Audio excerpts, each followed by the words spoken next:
Next one, full wave rectifier. Yesterday we have discussed half wave rectifier. Full wave rectifier which convert both the half of AC voltage into DC voltage, जो AC के दोनों half के लिए हमें output देगा। Principal इसका वही है कि हमारा जो PN जंक्शन डायोड है दैट विल कंडक्ट, कब कंडक्ट करता है, in forward biasing, and does not conduct नहीं करता है in reverse biasing. Principle is same, और we can say it offers low resistance in forward biasing and high resistance in reverse biasing. Circuit diagram और we can say construction. So again it consists of a step down transformer. Primary में number of turns ज़्यादा हैं, secondary में कम हैं। So this is our step down transformer. Input is applied across the primary. Input means input AC voltage, जिसको हमने rectify करना है उसको हमने प्राइमरी पे लगाना है, input AC voltage. And output is taken across the load resistance, जिसको आपने सेकेंडरी पे कनेक्ट करना है। बट उससे पहले सेकेंडरी के साथ हमने यहाँ पर फुल वेव रेक्टिफायर में दो डायोड लगा रखे हैं, D1 and D2। And output is taken across the centre tapping. Output के लिए हमने यहाँ से लगाना है load resistance which is called centre tapping.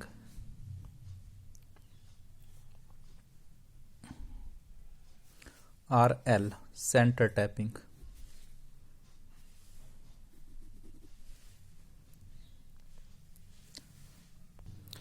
Next one, it's working is same, जैसे आपने हाफ वेव में पढ़ी थी, वर्किंग सेम वैसे ही है।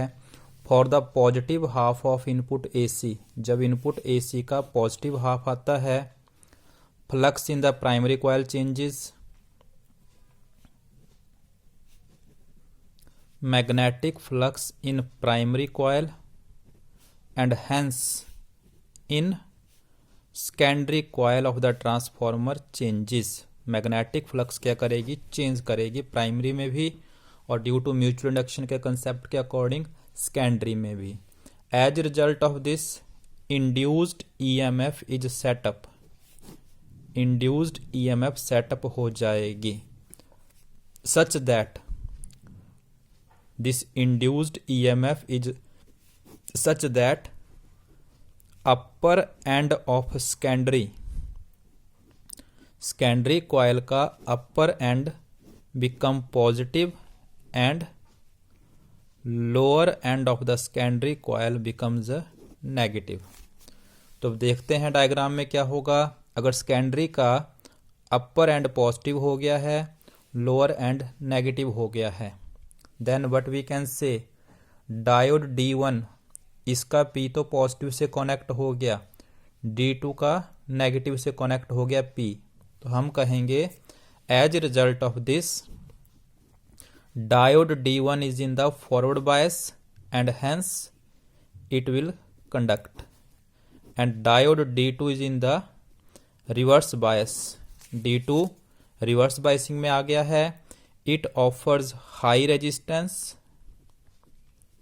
and does not conduct, और कंडक्ट नहीं करेगा।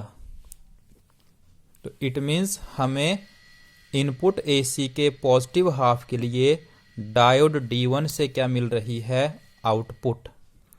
इनपुट AC के लिए हमें डायोड D1 क्या दे रहा है आपको, आउटपुट, और लोड रेजिस्टेंस के अक्रॉस करंट चलने से हमें वोल्टेज मिलेगी which is called output voltage. For the positive half ये रहेगा।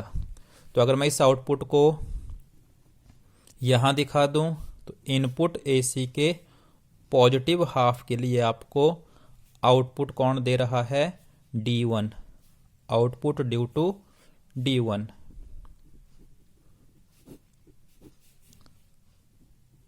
Due to D1 D1 D1। तो हर केस में जब भी पॉजिटिव हाफ साइकिल आएगा D1 आपको क्या देगा, आउटपुट देगा, because it is in the forward biasing. Similarly for the negative half के लिए क्या कहोगे, एज इट इज आपने लिखना है। For the negative half cycle again the magnetic flux with the primary coil changes due to mutual induction with the secondary coil also changes and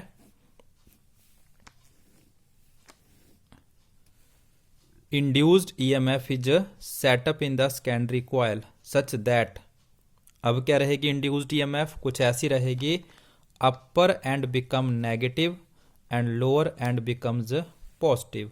अब आपका secondary coil के लिए जो induced EMF setup होगी such that upper end become negative and lower end becomes positive। तो upper end अगर negative है, hence diode D1 is in the reverse biasing and does not conduct, ये आपका conduct नहीं करेगा। Diode D2 is in the forward biasing and hence it will conduct. तो negative half cycle जब input AC का आ रहा है तो कौन कंडक्ट कर रहा है आपके लिए, डायोड D2 ऐसे चलेगा यहां से और यहां से इधर के लिए, in this way. So negative half cycle के लिए इनपुट AC के नेगेटिव हाफ साइकिल के लिए आउटपुट कौन दे रहा है आपको, डायोड D2। सो दोनों को कंबाइन करके लिखूंगा, पॉजिटिव हाफ साइकिल के लिए D1, नेगेटिव के लिए D2, D1 नेगेटिव के लिए D2। So this is the output voltage.